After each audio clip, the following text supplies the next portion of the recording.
6 times basketball players made a grave mistake that nearly cost them their career. Welcome back to our channel. Today, we've got a special treat for you. We're counting down the 6 times basketball players made a grave mistake that nearly cost them their career. From financial issues to shocking controversies, these moments had us on the edge of our seats. Let's dive in. But before we proceed, please kindly subscribe to our YouTube channel and click on the notification button to be the first to watch our videos. Number 1.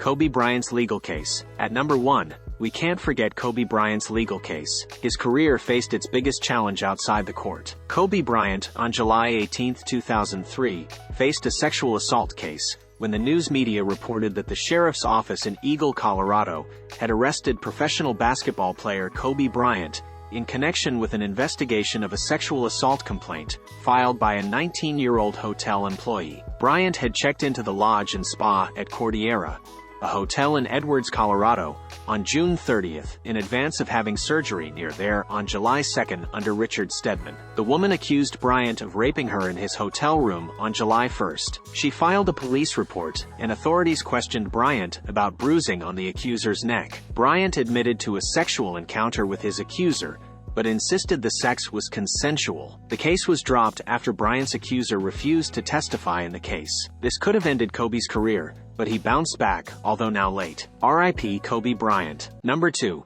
Gilbert Arenas locker room gun incident. At number 2, we revisit Gilbert Arenas bringing guns into the locker room. In his new memoir, Tough Juice, My Journey from the Streets to the NBA, veteran Caron Butler recounted the now infamous incident between Gilbert Arenas and Javaris Crittenton in December 2009, when the two teammates with the Washington Wizards brought guns into the locker room. Also, in an interview with Vlad TV, Gilbert revealed why he brought guns into the locker room. Why is because the clubs are downtown.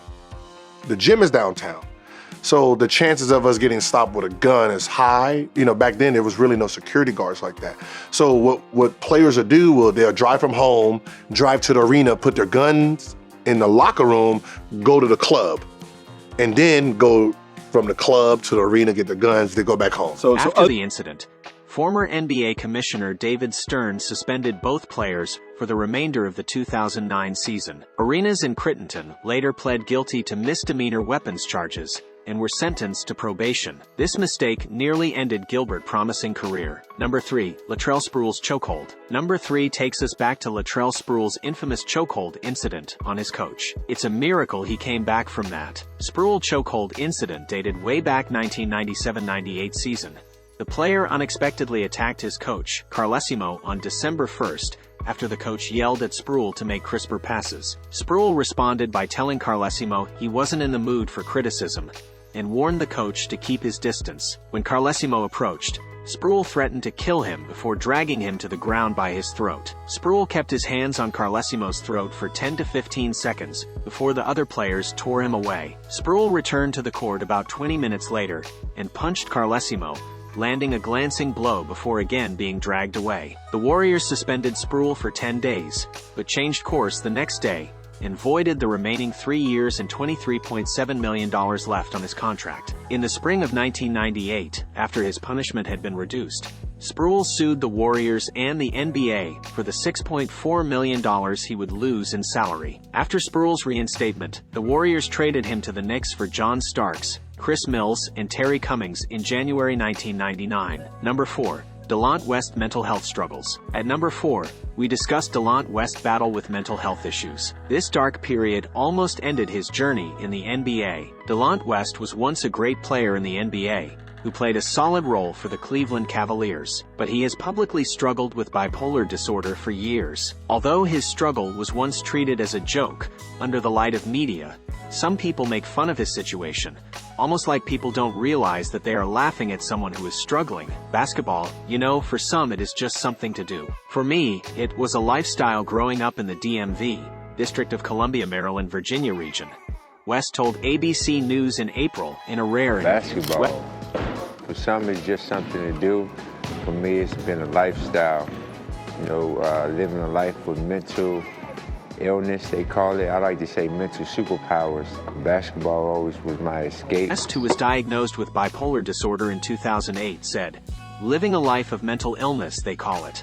I like to say mental superpowers. You know, basketball was always my escape. Number 5. Chris Andersen's suspension. Number 5 spotlights Chris "Birdman" Andersen's suspension due to substance abuse. In 2006, New Orleans Hornets forward Chris Andersen was suspended from the NBA for testing positive for drugs of abuse, according to ESPN. The drugs on that list are amphetamine and its analogs, which include methamphetamine, cocaine, LSD, opiates, including heroin, codeine, and morphine, and PCP. Speaking on Andersen ordeal, Hornets owner George Shinn said in a statement released by the team, "We were obviously disappointed and saddened to hear that Chris has been dismissed from the league. On behalf of his teammates, coaches, and the entire organization, we wish him well and hope he learns from this experience," Shinn said. However, the then 27-year-old Andersen, who was kicked out on January 27, 2006, for violating the league's drug policy, was later reinstated. It's a miracle he came back stronger. Number 6. Antoine Walker's financial troubles. Number 6 highlights Antoine Walker's financial troubles. His lavish spending could have ended his career prematurely. Boston Celtics NBA champion Antoine Walker lost $108 million of his career earnings as a player and had to sell his championship ring due to a luxurious lifestyle and the impact of the Great Recession. Gambling losses also contributed to Walker's financial troubles.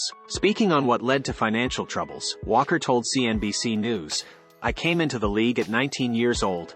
I came from humble beginnings, so I was not used to having money at all. I started making money.